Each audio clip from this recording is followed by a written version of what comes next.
We were involved in a project not long time ago that is involved to transform the culture of an organization from the current status to one that is more human-centric.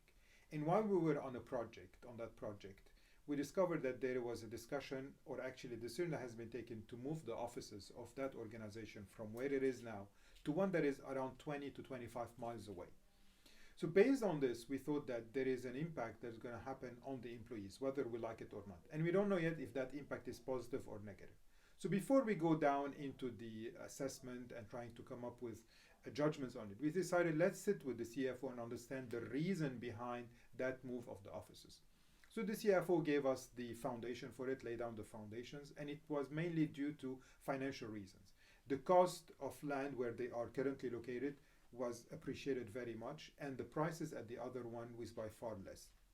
So if they sell their current location, they will make good profit, good premium on it. And then if they move there, they're going to having less profit in it, less cost in it because the square footage is lower. So this was sounded logical from just pure financial purposes. At that point, we decided that we need to raise this a little bit to the CEO level and the COO level for us to understand more if they took some other considerations in the decision.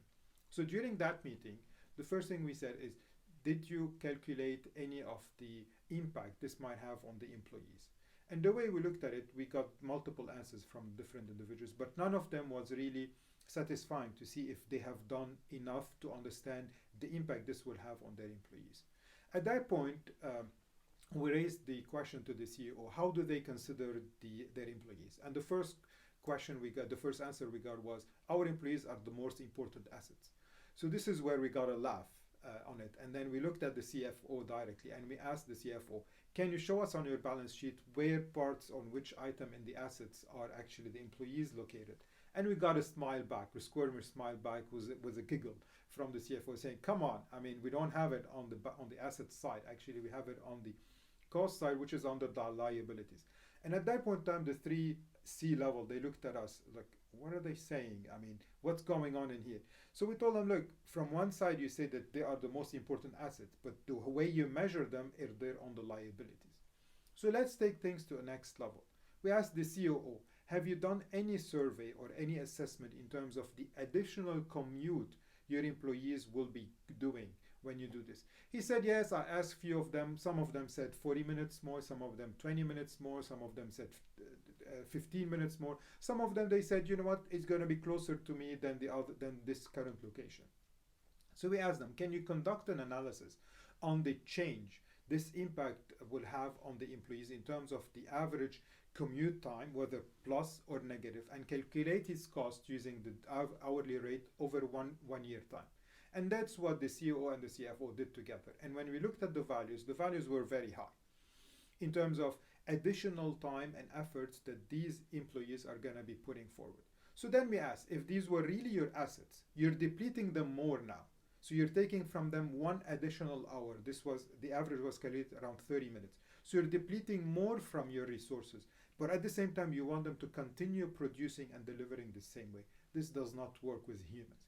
And then you're taking 1 hour from them at the expense of maybe spending time with their families, spending time doing things that they enjoy, maybe doing sport, maybe doing nothing, just drinking coffee, sitting, drinking whatever they want, and just relaxing and chilling. If I take this from them, this is going to have a negative impact on their productivity, on their happiness. And some of them might actually decide, you know what, it's not worth my time, I'm going to be resigning. So imagine those additional costs that you're going to be incurring that you haven't taken into consideration when you're taking your decision based on pure real estate transaction. And this is when we looked at the 3C level and we told them, welcome to human-centric leading. That's the first lesson that you need to do. Any decision you need to take, it's not just about the direct cost or saving impact you're going to be having, but what about the overall organization, the impact on your employees, and how it can come back and bite you from a different way, whether it's turnover, whether it's happiness, lower productivity, and what have you. So here is a clear case where organizations, especially leaders in organizations, they thought something and they were actually doing it in totally different. And by putting a human-centric leading lens, we were able to show them the gaps in their thought. And we're hoping that once they apply more and more HCL, they're going to uncover a lot of decisions that they have been taking or they will be taking in that particular case, and hopefully their decision are going to be more impactful once they start putting the human-centric lens on.